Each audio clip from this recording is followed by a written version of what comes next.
Hello guys, muri ino video ngiye kukwereka uburyo ukorera amafaranga ukoresheje telefone yawe.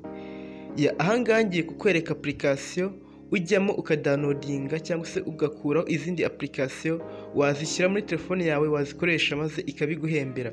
Ibi ngibi abantu benshi ntabwo mwari mubimenyereye, ndetse niyo mpamvu muze ino video mwereka uburyo bikora ndetse mwereke n'uburyo babikuza. Reka dutangire mwereke step by step, wowe no gukurikiza intambwe ku ntambwe ibyo ngenda mwereka. Urabona ko dufunguye telefone yacu, tugiye kuri Play Store, tugiye gushaka iyo application nakubwiraga ujyamo ukadownloadingaho cyangwa se ugasanga izindi application ukazidownloadinga ikaguha amafaranga. Ino yitwa mCrypto app. Niba ushaka ibyiza nuko wakoresha link nasize muri description kugira ngo uhite uyigeraho utiriwe usearchinga kuri Play Store. Ni iyi ngiyi yitwa mCrypto.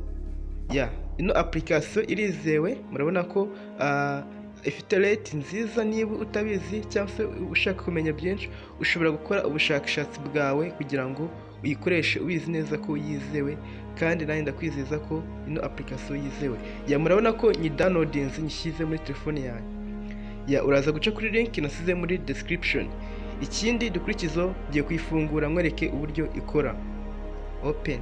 Urabona ko nyinjiyemo, nawe uraza kwinjiramo bimeze gutya. Ibi ngibi uraza kubikurikiza ukore kuri kano kamenyetso kakubwira uti komeza. Ahangaha barata gusa gushyiramo guhitamo email. Ni ukuvuga ngo ugomba kuba ufite email muri telefone yawe kugira ngo uyikoreshe, utangire uyikoreshe uciye kuri email. Ndayifunguye, murabona ko birangiye, ni ibintu byihuta cyane. Murabona ko tuyinjiyemo, ikintu barimo kutubwira uti ni play game cyangwa se play now. Ino buto niyo uhita ukoraho, niyo iguha amafaranga, niyo ukoraho kugira ngo ujye kuri application. Urabanza ukore kuri kano kantu ka allow, bakubwira utubanze wemerere ino application kuba ishobora kureba ibintu ugenda ukora muri screen, kugira ngo inamenye niba downloading nizo application irimo kukubwira ngo downloading. Uhita uza ukore kuri play now. Reka tubikore play now. Barimo kubwira uburyo bigiye kugenda, ni ukudownloadinga game ukayikurikiza bakaguha amafaranga. Ni ibyo ngibyo, ukore continue. Ngiye kukwereka uburyo ino application ndimo kwihuta kugira ngo video itaba ndende, gusa nyine ukurikize step by step uraza kugera aha hose. Uhita ukora accept. Murabona ko dukoze accept, basa tujyana kuri screen itwereka ama application.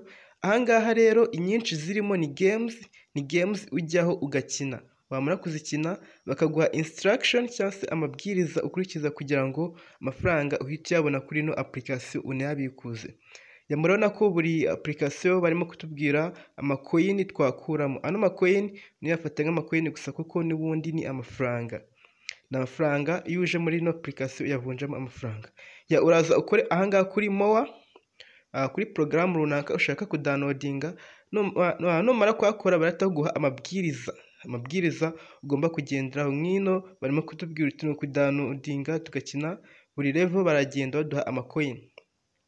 Ano macoin iyo urimo gukina ino game wamaze kudownloadinga uyasanga kuri ino application. Iyo umaze kubikora rero urabona ko barimo kutubwira uti baraduha amacoin 420. Ano macoin 420 angana n'amafaranga angahe? Mwese nibyo murimo kwibaza. Murabona ko nino barimo kutubwira amacoin 100. Angahe naho ni 100 baduha downloadings. Ikintu ukora rero uraza ukahita uyidownloadinga play now. Iyi downloadings bahita kujyana kuri Play Store.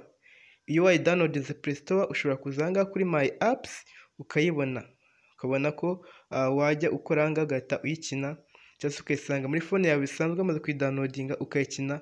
Uko urenze level uza kuri ino application ugasanga hariho amafaranga wagiye ukorera. Ibi ngibi bya app task cyangwa se survey murabona ko bifunze, ntabwo wabikora. Ibikora ni ugukina games gusa. ino application game iyo uyikinnye urayidownloadinga ukayikina muri phone yawe, level urenze ukaza ugasanga ahangaha hariho amacoin. Murabona ko ngiye mfite amacoin 578. kandi mwabonye ko game imwe yonyine twabonye ko yaguha amacoin 420. hari n'izifite menshi zigera mu 1000, n'izigera mu 2000. Murabona ko uko nagiye nkorera ano macoin 500 ni game imwe nakinnye nta nubwo narangije kugira ngo mpite nyabona.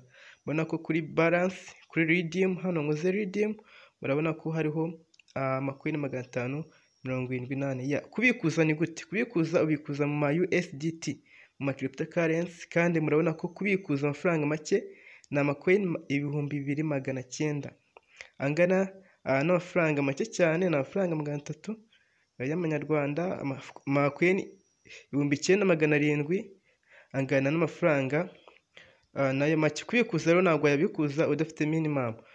Amakoini kandi ushobora kubikuza kugeza ku 10,000, no kudi na amadolari 10, ukabikuza mu buryo bunyuranye. Ushaka gutumira umuntu ushobora kuza ahangaha kuri invite ukaba watumira umuntu, kubera ko iyo utumiye umuntu hari amakoini baguha amakoini 1000 ku muntu utumiye, ndetse no muntu nawe bakamuha amakoini. Niyo mpamvu ndimo kukubwira uti uze gukoresha link iri muri description nujya kudownloadinga ino application, kubera ko barahita baguha reward y'amakoini utangiriraho kurenza uko wa downloadinga gusa kuri Play Store. Ikindi kandi ni ukuza ahangaha kuri scratch it. Ahangaha murimo kubona kuri scratch it niho uza ugakora cyangwa se ugahanagura ahangaha hari amakoini kugira ngo ubone reward y'amakoini uba wakoreye. Uramutse ufite ikindi kibazo ushobora kwandika muri comment, ako kanya duhita tugusubiza.